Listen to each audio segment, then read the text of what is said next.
Vic, you're on mute. Rewind. Welcome. Cheers, guys.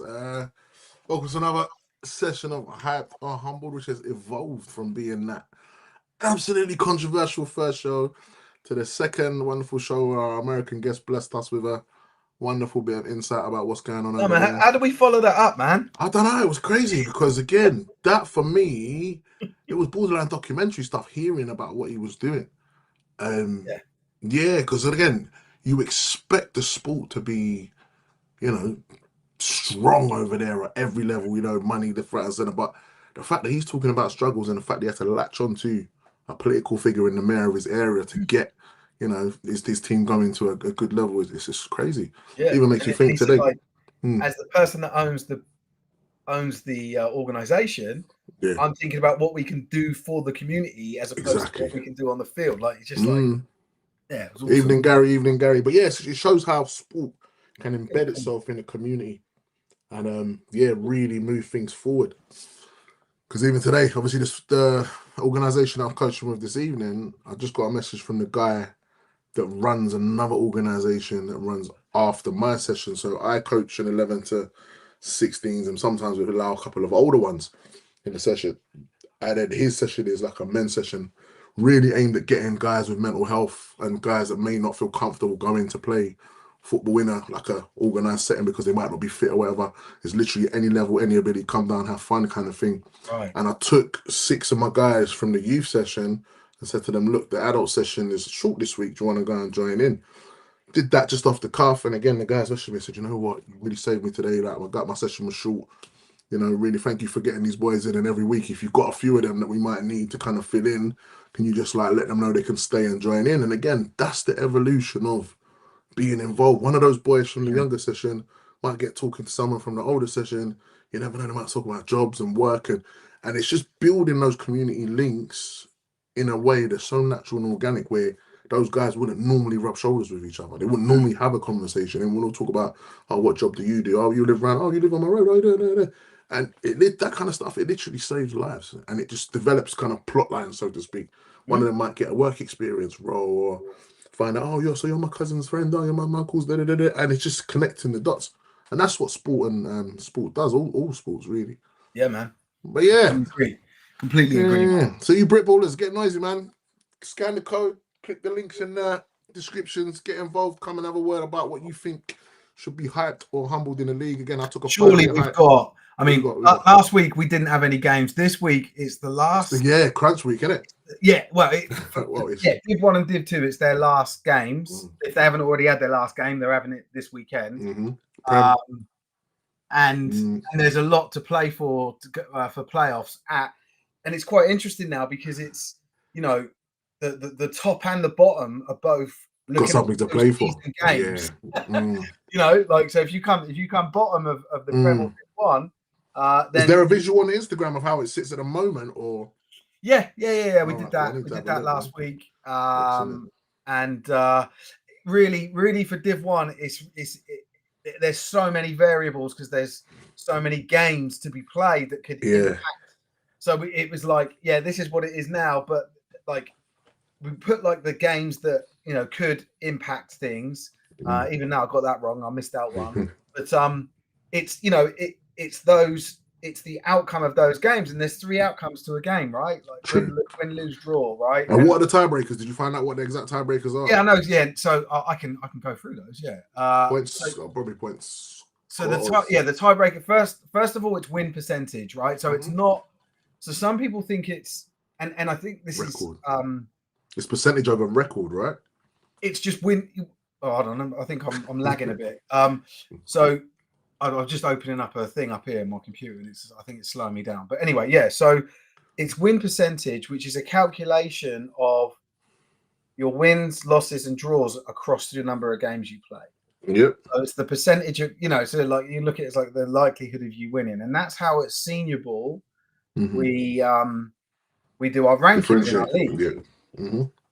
In uni ball, they do it by 2. You get 2 points for a win, 1 for a draw, and then you get bucks points. 2 and 1. Okay, that's interesting. Yeah. So that's very interesting. And people get them confused, and or some people would be like, oh well, we won more games than this other team, but then the other team may have lost one more game, but they drew 2, and those 2 draws beat the 1 loss maybe that you had, right? Mm-hmm. It's not just straight win-loss record. It's win-loss. It's the best way of looking at win percentage. So that's percentage. Yeah. hold on, give me a second. I'll load it up. So the second one I know is definitely head-to-head. Mm-hmm. You know, and that's straight. That's fair. Yeah. Yeah, in your division, look at the 2 games you played against each other, total points, and then who has the most wins that if there's a head. If that is the case. Oh, good. Give me a sec. And then this is when we get into what they call tiebreakers, right? Yeah. So if the win percentage is equal, oh my god, sorry, yeah, just looking at this. Ignore it, mate. It's I've no context whatsoever. No, I know. But yeah, we'll keep an eye on him. Yeah. Where is he? Oh, it didn't come up in our chat. Oh yeah, it did. No. Yeah, stay on the side. Well, yeah, I'm a Fun War champion regional, so I'd think I'd win. Who's asking about the Fun War? Hindu. Yeah, I got this, man. So I've just got it up here. So win percentage, head-to-head points differential, right? So what's the points difference? If there's still a tie, it goes down to the lowest average points conceded. Wow. So they take the points that were scored against you, divided by the number of games you played. Yep. Now that doesn't include walkovers. I was gonna say that's where it gets messy, isn't it? Because if one team, I think they've allowed for it, right? It gets more messy at the bottom than it does at the top. But yeah, so however many points you score, you concede. Now that rule's there because they used to have it by points scored, and people were racking up walkovers. Yeah. So and so it was like so it's points conceded now. So you know the whole defense wins you championship. Yeah, it's true. There we go, man. It was never a lie. Yeah. Then if you still tied, right? Like and I don't know that this will ever happen, but if you're still tied, at that point, they look at the best win percentage for your away games. What? So take off all of your home fixtures. Just look at your away win percentage. So back to win percentage. Taking out your home games. Yeah. If this one's crazy, so if that's still tired, get here, right? Like I've said, it gets less and less likely. We've got 2 more steps, right? So if that's the same, right? So you've got same win percentage, same head-to-head points differential, same lowest average points conceded, or same average points conceded, should I say?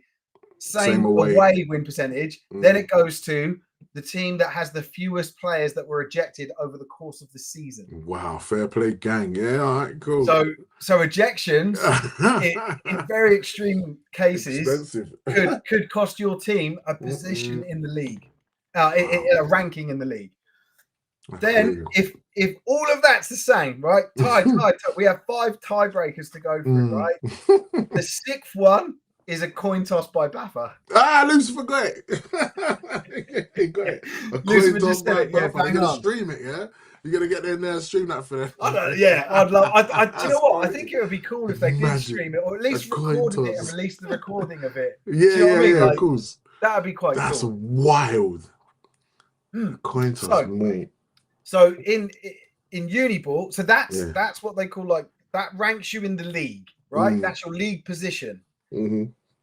Now in Uniball, there's then a different set of criteria to decide who goes into the playoffs, right?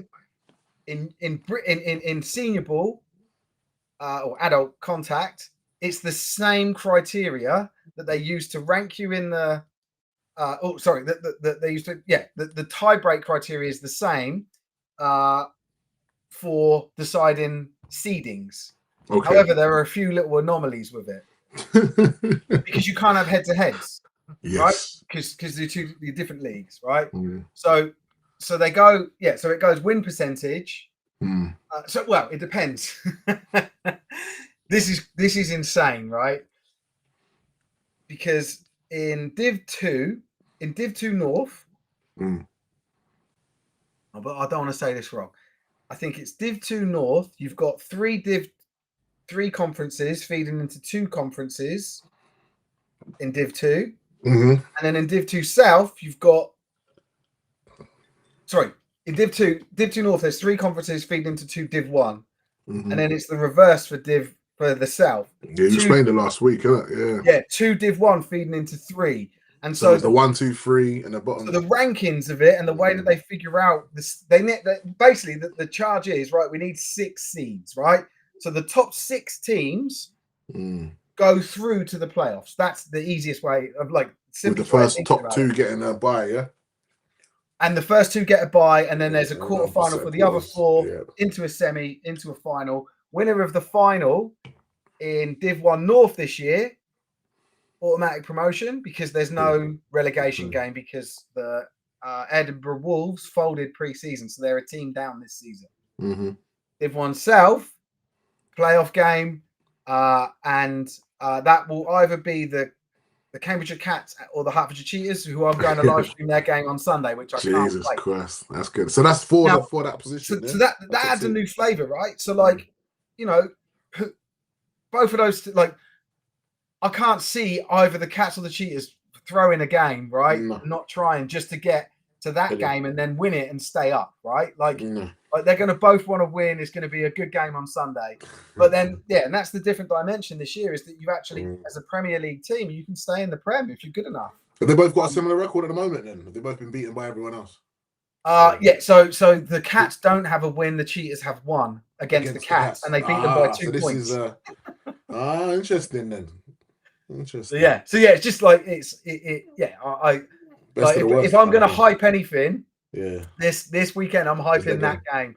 I mean, you and it's not a dissimilar situation in Div 1 South, where you've got the South East 1 conference, the London O's playing the East Kent Mavericks for the top spot, right? For the top spot, yeah. Jesus Christ! It's a little, like, I suppose it's different because obviously they're vying for different things. One another, but it's a big decider, isn't it? Just in terms of, like, you know, something in the game for both teams, like massive, right? Like, but they're legacy games, to be honest, because it completely changes the trajectory of where the team's going if they win. So and like, so in the, like, I won't go through it all now, but in the illustrations we explained every single like if a team is, because some teams have qualified for because those 2 winners will end up being there, right? Again, so the loser of the Cats and the Thing game will play the winner of the Mavs and the O's. Well, not the winner of London, like that London game, because obviously that's not playoffs. But that playoff structure that they're going to decide into, where that structure sits. Whoever wins it is going to be from the South, is going to be playing the either the Cats or the Cheetahs. That's crazy. So like, and I'm really looking. I don't know much about like what BAFA's coverage of it is going to be. Hopefully they live stream the games, because I think they're going to be so interesting. If they don't, then certainly Sport Tank will be interested in stepping in. That's mad. Yeah.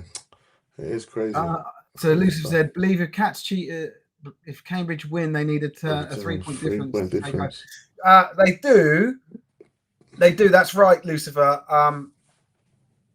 However, the Cheetahs have 1 more game against the Rushmore Knights. And if they win that, then I don't know what happens. No, I suppose. That would be 2 wins for the Cheetahs, 1 win for the Cats, because obviously the Cats would have won that game. But so the Cheetahs have sort of got a bit of a lifeline. Actually, how? Oh yeah, of course it's the Prem. I was going to say, how can they have the different game weeks left? So the Cheetahs have got 2 fixtures left. The Cats have only got this one this Sunday. So the Cheetahs have actually got 2 chances of avoiding relegation. It's not relegation, but you know, their position in that game. And then they've got that game if they get into it to help to try and stay up. So they've actually got 3 fixtures to try and stay up, and they only need to win one of them. That eliminator game is going to be. They can win any one of those games. It's true, and be safe. That's they're safe. Wild. Yeah. Well, obviously, if they win one of the first 2, then they won't play the third. They don't play the eliminator game anyway. No, I just think that's awesome. Like, we've never had that in the game. I was going to say it's legacy, man, because now coaches are going to have it in mind of how a season can pan out and be, but then come the end, if you just get that crucial win to kind of put it to bed and then start again next season, Mate, you're all right. Yeah, and like, do you know what, man? Like, and I know Coach Russ is watching. Hey, Coach Russ. So he's the head coach of the Cats, and I spoke to him at the Cheetahs and Cats first game that we live streamed, the 10-8 game. Oh, he was like, 10-8. It was brilliant, man. Like it, and it had drama to the end, right at the end. And I'll be nice about it, Russ, but they had the Cats got right to they were within 5 yards, and they decided to kick. Oh no. Sure. No, they didn't. They didn't kick. They decided to go for it, I think a pass or a run, rather than kick the field goal to go 1 point up. Yeah, and they didn't. No. And they didn't do it. And so they ended up losing that game by 2 points. but their confidence, the confidence of both of these teams going into this game is we can win this. And that's what I've this is the first time that I've known of where there's been a relegation battle at the end of the season at any level, but certainly in the Prem, where both teams, where there's two teams, survive. And they've still got something to play for, and they're still invigorated. Usually by this time, one of the teams has given up. They're like, "Oh, we're done." The destined for stuff. And I feel like this new format may actually have sort of changed that and given teams, something to aim for. They said it was on the 1 yard line. Russ is just pushed it well. Russ is 1 yard line. So because I was at the O's Mavs game at Mavs, and I was watching it, and I'm thinking, the Mavs have got an answer for everything the O's are throwing at them. Granted, a couple of receivers weren't on the boil, quite a few drop balls. Seemed like O's were kind of under a bit of pressure. First game on the road. F.A. Abada was there. Again, he was watching. That was nice to kind of meet him. That was the first time I met him. Right. And Mavs they were driving. Last final drive, all they needed was the field goal to win it. They ran out of time. The coaches lost the sight of the clock. Next thing, the ref's putting the ball up in the air. I'm looking, I'm thinking, oh my, and the O sideline went crazy like that. Just because they just dodged the bullet. And I'm just like, yes, you have to go for it. They planned everything perfectly. Every single thing the O's did, Mavs had a response for it, because a lot of the guys on the Mavs sideline are ex-O's, some of them play the O's. So they kind of know philosophy and how the O's kind of and they were just counteracting everything. Awesome. Right, and so it's going to be an interesting one because they both know each other pretty well. See who's going to scheme it out. Mateo's in the lobby. Should we get him in? So my contribution to this week is I'm hyping up that Cats Cheetahs game. You're hyping up the O's Mavericks game. Of course. Let's see what Mateo's got. Mateo, welcome, sir. Yes, boys. How are we doing?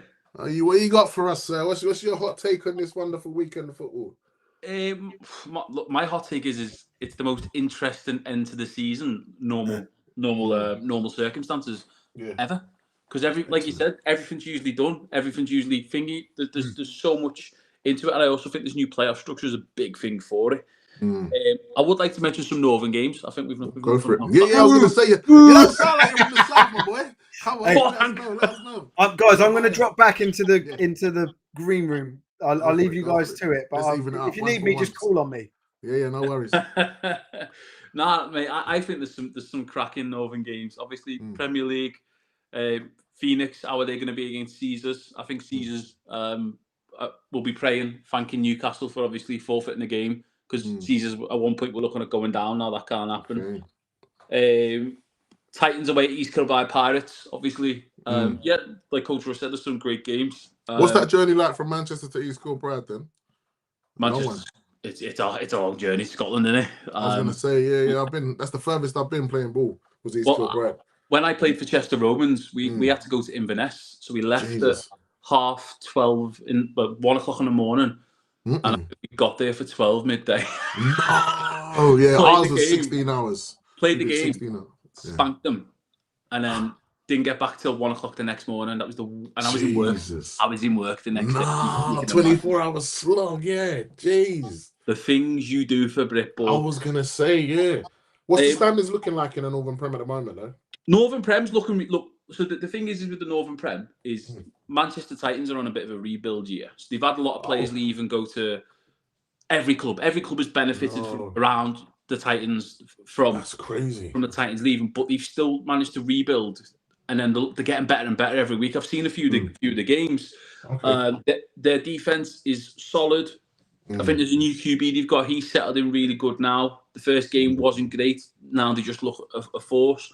But are they going to be able to beat London Warriors? Any team in the rebuild's probably going to struggle a little bit against the Warriors. But their defense is that good, mate. It's serious. Insane. Like, put it this way. I love it.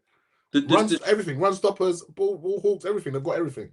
Mate, they've literally got I'm trying not to swear yet. They've literally got an ultimate defense. The telltale game, they got beat by Phoenix very early on in the season. The telltale game for them will be when they play Phoenix, which I want to say is next week. Let me have a little look at the fixtures. Yeah, next Saturday at 3:00. That's going to be an elite game. Are Phoenix still a force then? See, the thing is no one was expecting. Phoenix were a great team. It was previously Tamworth Phoenix. Yeah, that's what I thought you were talking about the same thing. So they're not Tamworth. But they're called Coventry Phoenix now. Okay. I thought you were talking about Tamworth. yeah, it's the same thing essentially. Yeah. But they've looked really, really good this year. They've obviously beat the Titans. So you imagine, it's between. So are they top then? Top at the moment, Titans, because Phoenix lost the game. I don't know who they lost that other game against. So there's a bit of inconsistency in that league where usually it's just Titans and then whoever else. I was going to say, yeah. So, East Kilbride, they've got a chance of making second. Obviously, it's only a 5-team league, which I think lets that down. I think Baffa should have maybe reversed the relegation decision. I don't really know how you can get around it. But do you think East Kilbride benefit from everyone having to travel up there and? Of course, of course, mate. I'm a Bronco. I love Broncos playing at home because everyone's got to come to Colorado, Mile High Stadium. They're all on gas in between games. It's a massive advantage. So it's not a high altitude, but no, the distance to travel it's a lot. 100%. But in terms of other northern fixtures, Div 2, Div 1, let's scroll down. There are Sandwell Steelers, Northern Knights. What team are we going to see there? They're both pretty much secured playoffs. Let's keep going down. The Division 2, my team, the Buccaneers, are playing the Lincolnshire Bombers. That's one of them games where if the Bombers beat my team by 21 points, they're in the playoffs. Okay. But if they beat us by 19 points, they're not. Eliminators, Jesus Christ. It makes it more interesting because definitely you're looking at it on the flip side.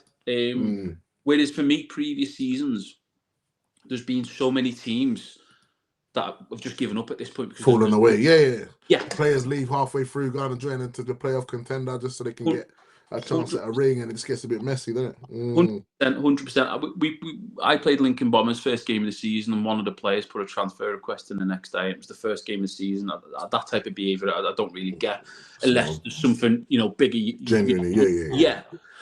But no, mate. For me, it's just the most interesting for a while. I mean, last season when I was playing it, I was at Chester Romans last year. The playoffs were done and secured. There was, this whole if you finish third, depending on how many wins you can get, because Merseyside Nighthawks have made the playoffs. They've lost 4 games, but they've made the playoffs. It's crazy. I like it, I like the new structure, and for a lot of teams, there's more teams to have a chance of winning a ring.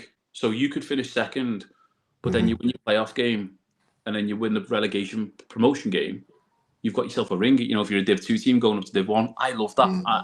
In an ideal world, everyone would have a ring. It can't be like that because it's a competitive sports environment. But no, the North and South, there's some brilliant games coming on. Don't get me wrong, there's some games that are dead in the water. But yeah, no, I'm really. It's funny you should talk about Manchester's defense. So I played in the Olympians team that played Manchester in the Div 1 national final, I want to say 5 years ago, just when Manchester were hitting stride and they're back into the Prem and really going for it. And again, that team we played, again, you could see they were ready to hit the Premiership. They had athletes all over the gaff. They just had a certain level of resilience, and I think we were more flustered by what they did on offense. We weren't expecting it. We weren't expecting them to have threats all over the field. But also, prior to my retirement, I remember that Tamworth Phoenix team that beat the Warriors. And I watched that game at home on YouTube. And I just remember when I was coming up with the Olympians from development up into Div 2-1, when we were being coached, it was like the coaches said, of you 11 on defense, I want, 6 to 8 of you around the ball every single play. When that tackle's made, I want to see, I want you to mob the ball. And that's what that Phoenix defense did against the Warriors. So, yes, they were undersized, but in terms of the fight and the way they played the game, gang tackling and really going for it without fear, that's what you have to do, because the Warriors will pummel you. O-line, massive. Running backs, athletic, strong, powerful. You need 2 guys to bring most of their running backs down. And that's if they could even get hands on him.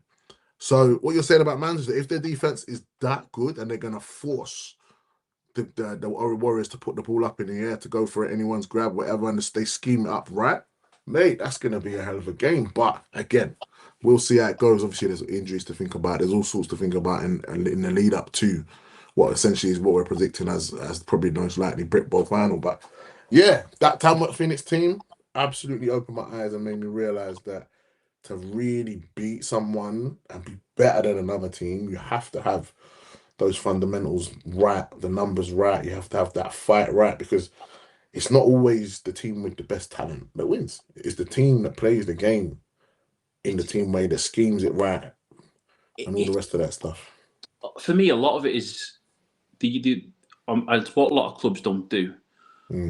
But it's having that balanced environment of the work off the field is just as important as the work on 100%. The field. 100%. So in my team that I'm in, I made a WhatsApp chat, and it was a gym WhatsApp chat. Okay. And there was 2 reasons I made this chat. Like, no one has to listen to a word I say, but I'd like to have been in this game for a long time. It's my last year playing myself. Yeah. The reason I made that chat was there's 2 reasons. One, to encourage as many of us to work out, post your workouts. Can we give each other advice? There's people in our chat who are personalised gym trainers and so on and so forth. And 2, accountability. To get them talking. Okay. The amount of, because you have all these apps, you know, like where people won't really talk, coaches will put this and that. But for me, one thing that's helped my team this year is we're all talking, we're all having a laugh. We all know that lad's into weird things and that lad's into, Pokemon that's and all it. this and all that. We've got banter, so we've got quite a lot. We always have a bit of a laugh in our team. There's, some of the screenshots and the stuff that's posting there, but there's also still the gym stuff going in. But then there's other chats in terms of, watching footage, watching training footage, watching game day footage, watching who we're playing. It's stuff like that. And if you can get everyone on the same hymn sheet, you're going to have a great season. There's teams out there that I know that have great players, but they don't have that balanced thing. And that's where they crumble. It's doing the work. Yeah. So what you're saying is this, right? So when I was in that team, again, when I first started 2009, 10, the 2009 season, we missed out because of one game. We conceded I think it was literally last play of the game, knocked us out of the playoffs. Season after that, we went undefeated the whole season. I'll tell you, that season, we smashed the strength and conditioning. Guys were throwing up left, right, and center. We had a designated strength and conditioning coach, and we knew every week we were going to get put through the ringer, and we just accepted it, got on with it.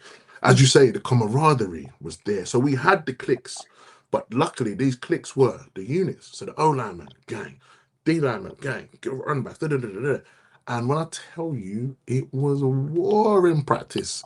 Like, when we were on the field, we hated each other to the point where even the coaches on the opposite side of the ball, like, they kind of bought into it and actually stoked a bit of that hatred to do better than the other side of the ball in practice.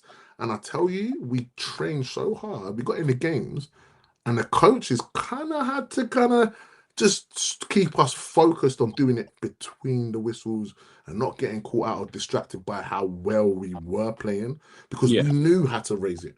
Because we hated each other in practice. We went at it in a way where it was like one side was trying to bully the other side of the ball. And some of the O-linemen, now I didn't play O-line first, but Now I realize how O-line works.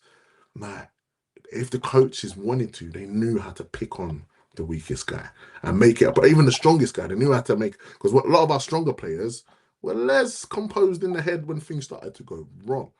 So it was like the coaches really picked on players' weaknesses to strengthen them. They picked on the side of the ball where, all right, cool, you lot triple team him on this play. Let's see how he reacts. And they know the ball's coming at him, but just triple team him and really test the metal of what we've got here. Do you know what I mean? I played for one. I'm not going to name the team. I played for the team 1 year, and the only preseason game we had was against a uni ball team. Risky stuff.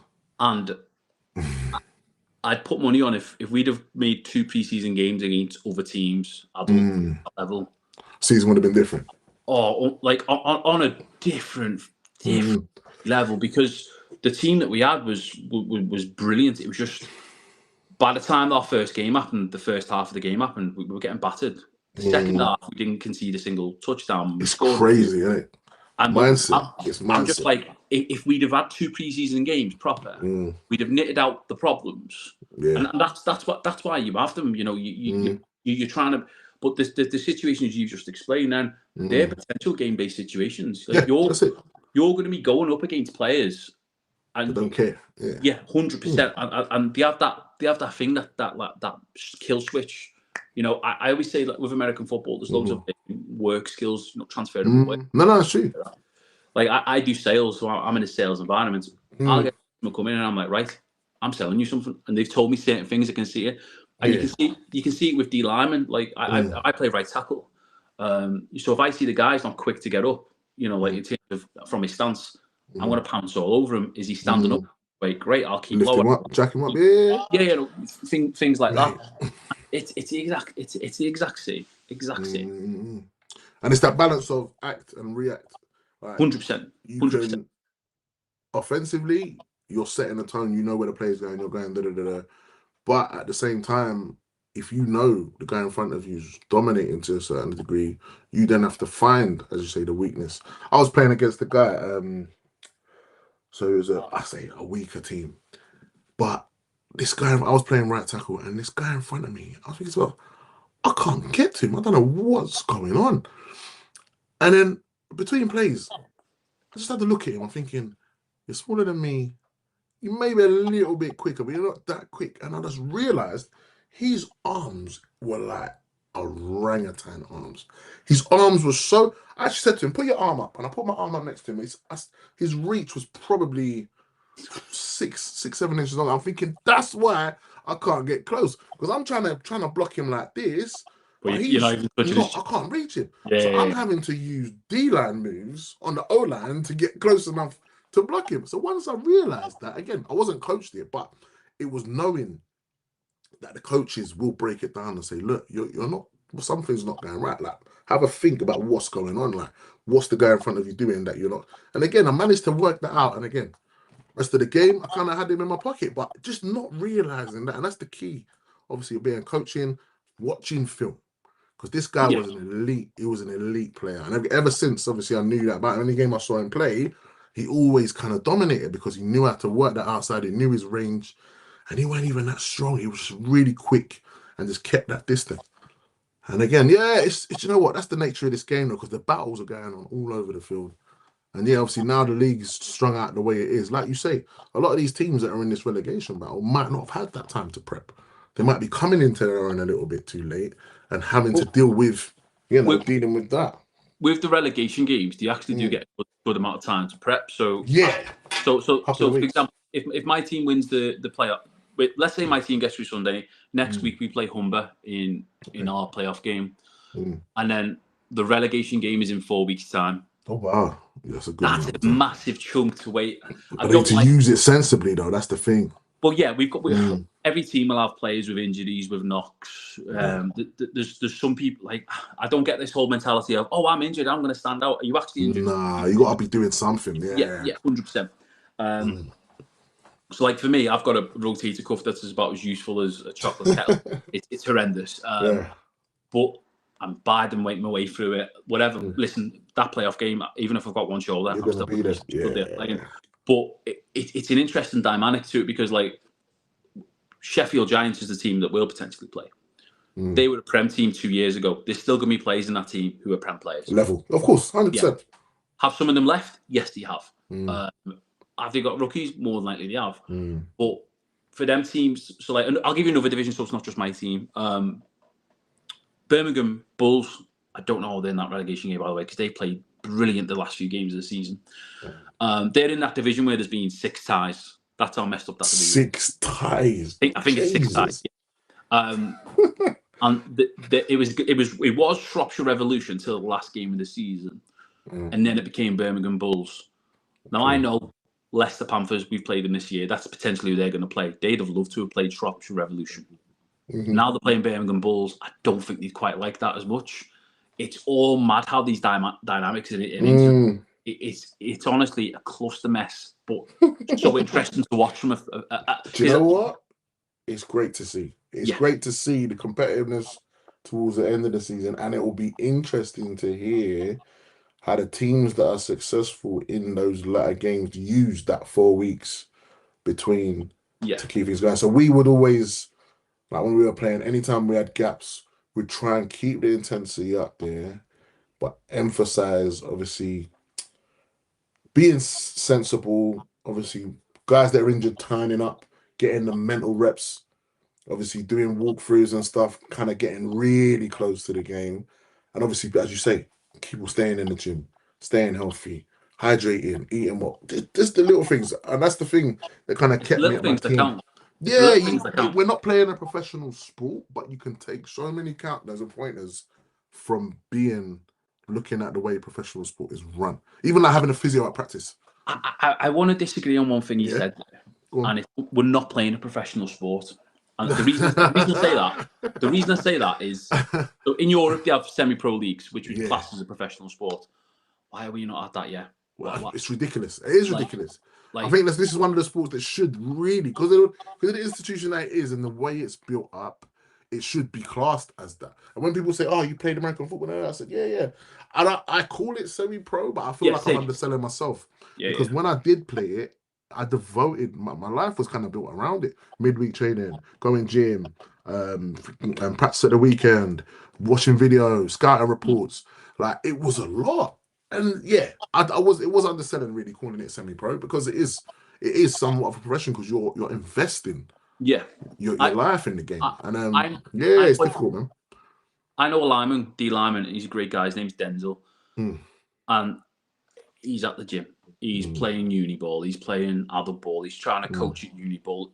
He literally lives American football. Yeah. But for me, he'd be a perfect example of someone who had classes semi-pro or professional.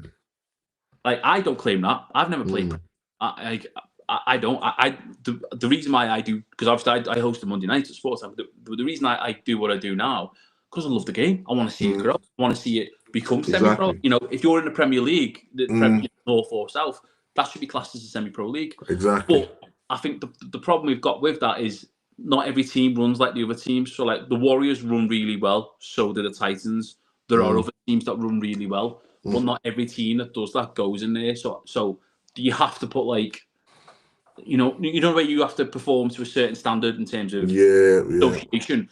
Do you have to do something similar to go, look, you could be an adult league, or no, you need to do this. If you can get this approved, then do you get what I mean? Even little things like having a stadium, being able to put on fans, host fans, that again, a lot of teams will fall foul of that. Yeah. A lot of teams when I played, we played in the stadium for a while. We never lost a game in the stadium. But it was empty, but the atmosphere, I say empty. It was hardly full, but the atmosphere was amazing. And that is why these sporting bodies want professional teams to have some sort of presence. So you don't have to own the stadium, but you have to play and be able to host a game. And even to do it go on. I first got into American football in 2018. I was living in Colorado. I fell in love with the sport. Oh, wow. And I moved back over. And the first week I moved over, I went and trained the Holton Spartans. No and they played in Widnes Viking Stadium. The stadium holds 14,000 people.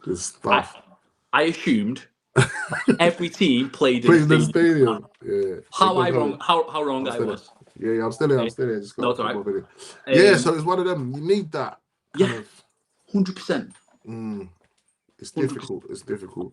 So yeah, so we had a stadium that it was attached to one of the leisure centers, which is actually a national sports center. So yeah, it was a good prestigious stadium, but again, it wasn't professional like that. But when I saw what it took to run a game day, so obviously you got your medics, obviously your facility, changing rooms, refs, all the other stuff that goes into running an American football game, it is borderline run as more professional than a lot of grassroots professional football teams at the lower level. Cost though as well, And the cost, exactly. So when we played at Widnes Stadium, it was I think it was a fair few thousand a game.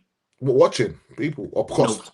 No, for the cost, it was of course. A few thousand a game. Easy. And you know, we had to get great sponsorships, keep the sponsorship happy. And the players had to pay for their own pads and kit. Yeah. And if you put all that into the pot and the club had to bear that cost, you're talking about quite large sums of money. Ian Derbyshire was the general manager of that club. And he was one of the best GMs I've ever worked with. And if he ever put up Holton Spartans back up again, I'd come and help him tomorrow. 100%. But I think what players don't realise is how much work's put into the back. I've been a GM of a club before. It was crazy. Stressful. That's crazy. But it's the game day managers. It's the volunteers, the people, even the people, the machine crew, people doing the ball boy, the water boy, secretaries, physios, all that stuff. Yeah, all that. So I left grassroots football, and I played for a team, and I was happy to have my shirt laid out, not having to play subs, turn up, play, whatever, boom, boom, boom. American football, physio was at training, physio was at the games, secretaries there, kits laid out, kits bought up. Obviously, then you had to manage yourself, get your gym membership, pads, boots, all this stuff, and it was just like, you think of the cost per player per season, and it's like, I can kind of understand why, without the big sponsors and proper organization, the professional side hasn't quite kicked off yet, because it would need to be a full-time endeavor for multiple people. 100%. To keep it going, even just managing a facility. Do you know what I mean? The market's getting bigger and bigger. Like I work in car sales, and the guy came in before, and he was taller than me, bigger than me. Yeah. And I'm like, you'd be a perfect lineman. He's like, what do you mean lineman? I'm like, you're wearing a Raiders shirt. He went, it's true, they got a clue, mate. He's like, I don't even know what it is. And I'm just like, it's crazy. True story. I sold him a car. I've told him about training. I think he's followed my team's page. I've said, look, you get to manhandle people, get away with it. It's the best sport in the world. I'm a Liverpool fan, like as a soccer team, but it's not my number one sport. My number one sport is American football. When I tell people, really, I'm like, it's the best sport in the world. It's absolutely brilliant. Wild. It is wild. But you know, I'm always constantly trying to recruit people. I think there's enough following for it to be a semi-pro league if it's done properly. You look at what Warriors doing with Titans. We'll use them too. I've not been to Coventry games, so I don't know. I'm not spectating the Coventry game.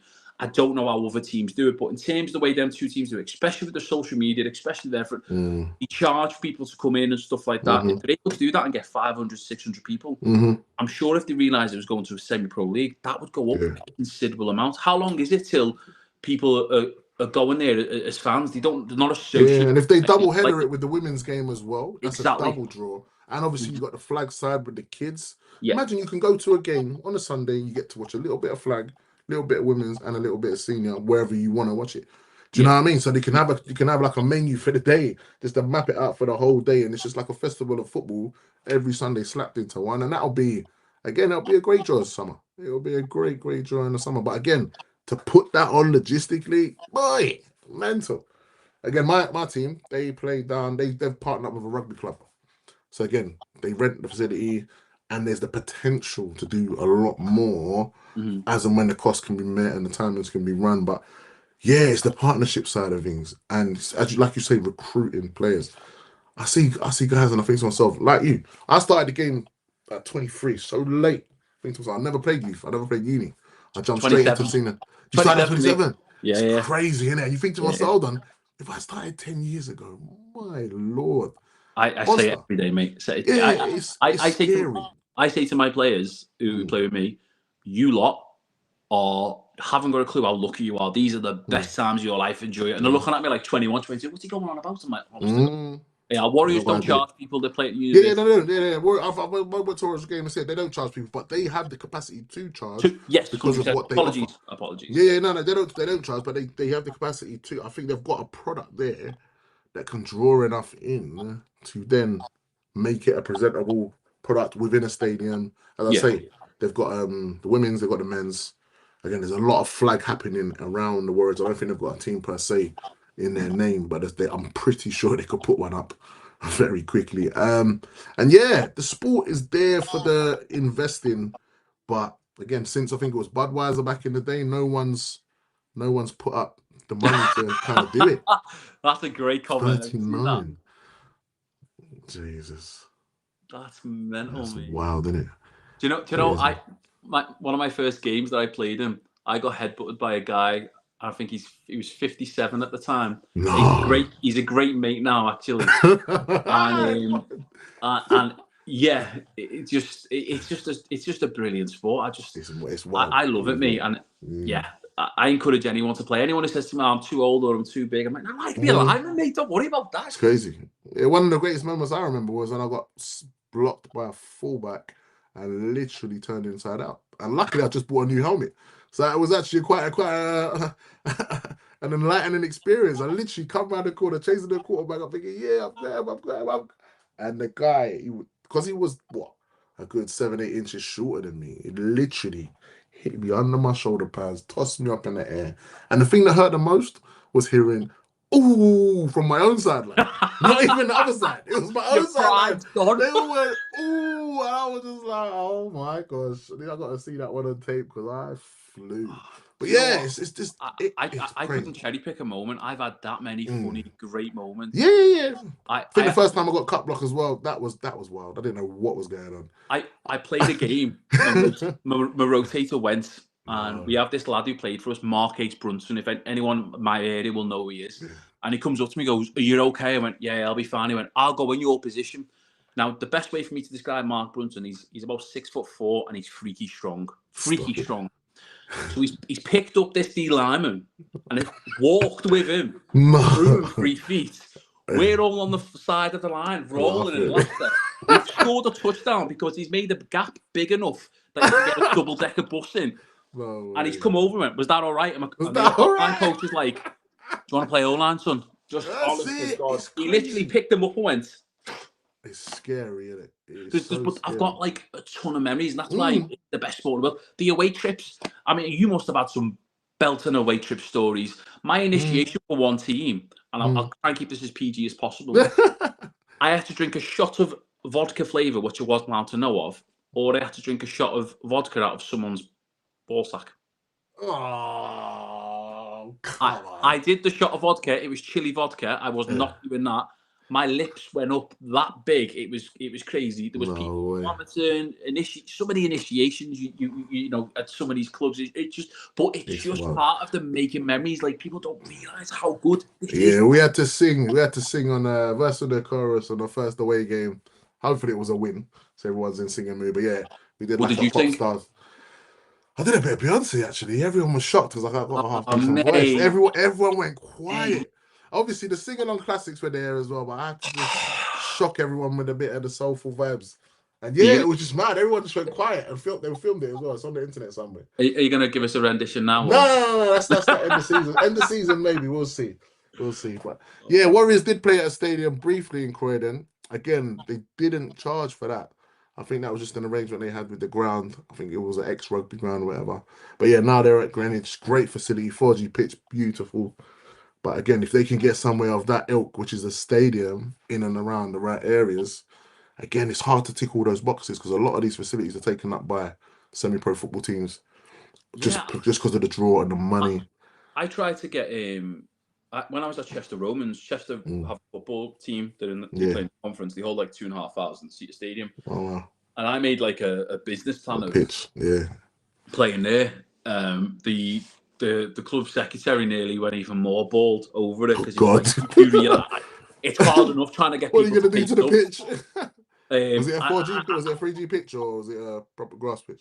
Proper grass pitch and all that, but you know, for me, like again, I was really spoilt with my first team because we had an amazing sponsor. Every coach trip, every away game was a coach trip, even if it was a 20-minute drive. No way. We played at a stadium that was absolutely fantastic, 4G pitch and all that. So I was just like, well, can't everyone just do that if we do it properly?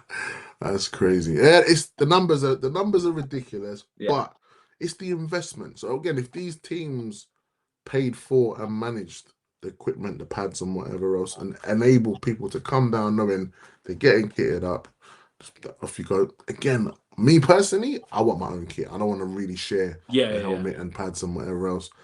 But to have that to kind of lease or maybe work with a uni and have like a feeder equipment kind of vibe and share that cost.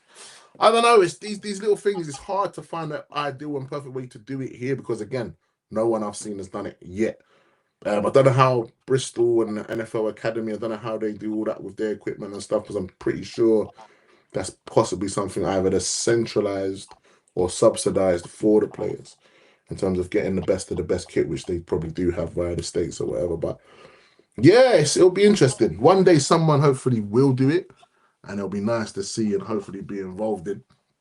But it's definitely a big hill to climb to get a full-time kind of senior team. But who knows? I'd love to see it on TV. The way because you go watch Sky Final, you go watch Sky Sports. You can get the league divisions all the way up to like 4 below conference. Yep. I'd love to see like Prem North. It'd be amazing. Yeah, it would be amazing. All those people that tune into the Super Bowl. Hold on a minute, you got games every week in Britain that you could be watching, mate. Exactly. It's streamed, and it's just it's weird because again, I've worked at Wembley, I've worked at Tottenham, I've worked at all where you see the buzz, all these people travel from far and wide and you talk to them. Oh, there's a league here. I never knew there was a league here. And I'm like, hold on, I've never seen a buffer stand or a buffer stall at a Wembley game or a Tottenham game. What are we doing? I've never seen like a banner in the stadium just to really profile it. So don't let them come and obviously merchandise the hell out of these guys wearing Raiders tops and not even know what it's about. It's like, come on, man.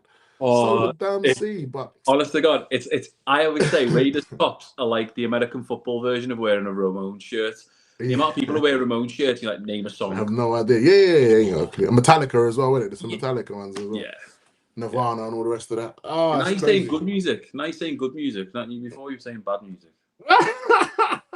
Music is an art. It's subjective, my man. Correct. All right, man. You know what? I'm not even going to drag this one out tonight. It's been a good little chit chat. You too, brother. So yeah, definitely you're welcome anytime, sir. Anytime. And again, what I may try to do in future is invite some special guests on. But it seems like everyone's got their head down in their playbooks today. I will say this before you go on that. I joined Sportan because I posted that. I think Steve said he was struggling to do artwork, and I was like, I'll help you. I would recommend anyone who wants to get involved with Sport Tank or wants to come on these shows, drop Sport Tank a message. They're very, very approachable people. 100%. There's a bunch of us in our Discord, and we're always chatting over stuff. And we all don't agree on everything. We all don't exactly agree and stuff like that. So anyone who's thinking about getting involved, just do it, mate. Just get involved. And literally come on the show and talk it out. We are not experts. We're not professionals. 100%. But we believe in our perspective. We believe in obviously what we've seen and done within the game, and obviously want to see it grow. So anyone else obviously also have the same energy. Wherever perspective you've got, if you want to get involved in the game or already involved in the game, we can kind of see where things can, things are being done well or maybe not so well. Come, we'll talk it out, and hopefully it will catch the ear of a sponsor one day, and we'll get that franchise going, mate. Get Milton Keynes, mate. Milton Keynes is central enough, isn't it? I was up there for a bit, actually. I never touched base with the team because I was too busy driving back down to London to play for my team every weekend. But yeah, so like nationally, it's there. It is there. And luckily, it's finally it's kind of spread out. Well, it's not bad that it's spread out, but again, hopefully it will come together in a way as, we'll get some sort of franchise presence, man. The flag game's doing all right, though. They're sending teams over to the States at youth level. It was always going to do well because it's gone to the Olympics. I think that's what it's going to be.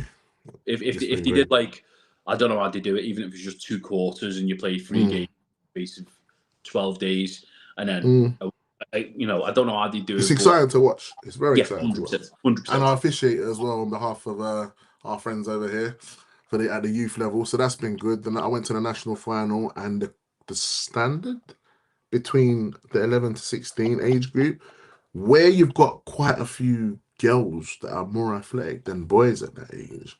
So the primary school, a lot of the primary school qualifiers, you got girls that are out playing the boys just off the back of the fact that they can do the fundamental athletic things that a little bit better earlier. It's once you hit the under 13s, under 14s, you start to kind of see where, you know, all right, then with the mixed game doesn't really make as much sense. But again, throwing, catching, running, like, it's crazy how when you apply those fundamentals with allowing the kids again to understand and develop their own playbook. You had some rugby players in there throwing rugby passes into plays, and I'm just like, wow, this is crazy. And I was taking stuff from my flag team to go and do, and it's just like, yeah, the game that flag side is definitely interesting. Hopefully, I'll get some flag guests in at some point to really throw in a bit of a new ones to the growth of the game. All right, my man, it's been emotional. I think Steve's already tapped up, but yeah. Until next time. Next week, you're more than welcome. Just let me know. We'll be in the Discord anyway. And thank you, guys. Take care. And same time next week. Take care, man. See you, folks. Take care. Nice one.